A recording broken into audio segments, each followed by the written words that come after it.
All right, here we are, chapter 7, right? The last chapter before your first exam.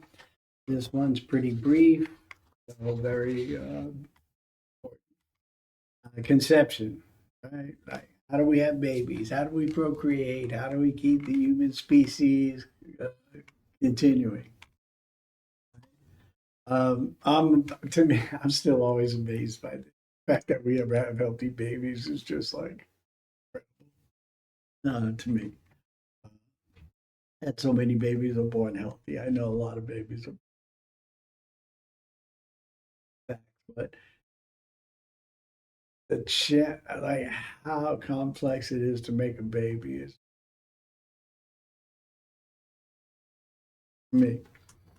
Anyway, of course, obviously, the first thing about conception is a contraception. How do you avoid conception, right? Because a lot of times we just want to have sex for pleasure and not to procreate. There's ways to get around that, right? And that's healthy, right? Because unwanted pregnancies are an issue, right? And depending on your age, your relationship, all the different things that go. So being in control of that is very important for both males and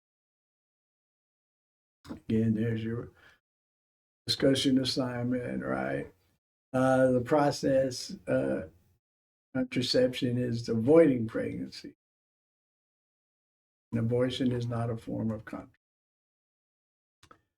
Across the cultures, how do we do this? There's a variety of things. How do we keep ourselves right? So,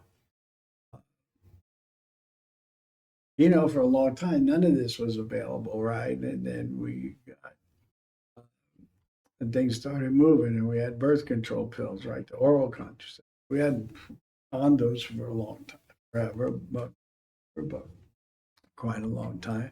But then birth control pills made things much easier for people, although they come with their risks too, right? The withdrawal method is not so reliable. And some more of your questions.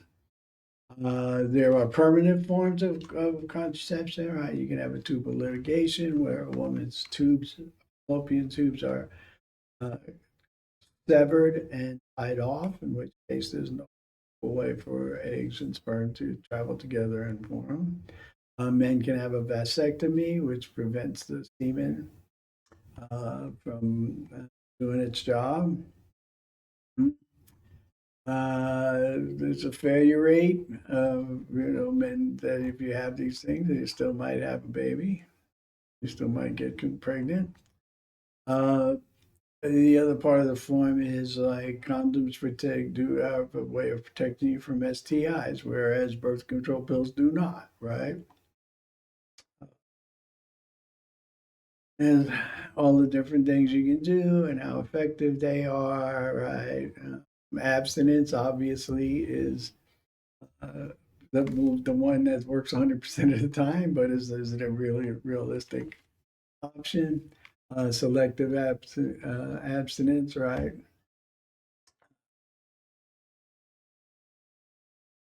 All fluid-free sexual behaviors, condoms, female condoms, which is something, right?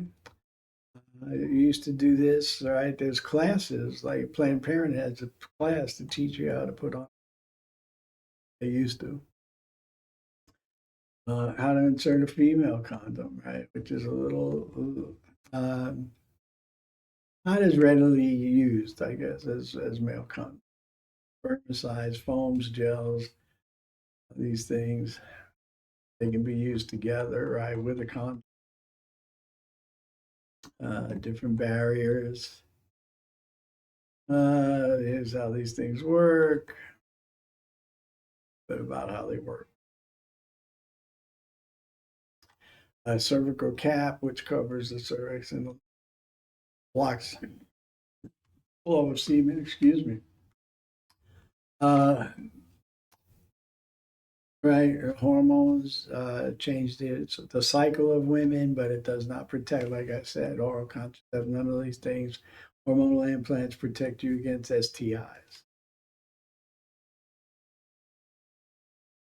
Emergency contraceptive plan B, I guess, is a pill you take the next day, readily available, non prescription, as far as I understand, at least in most places still.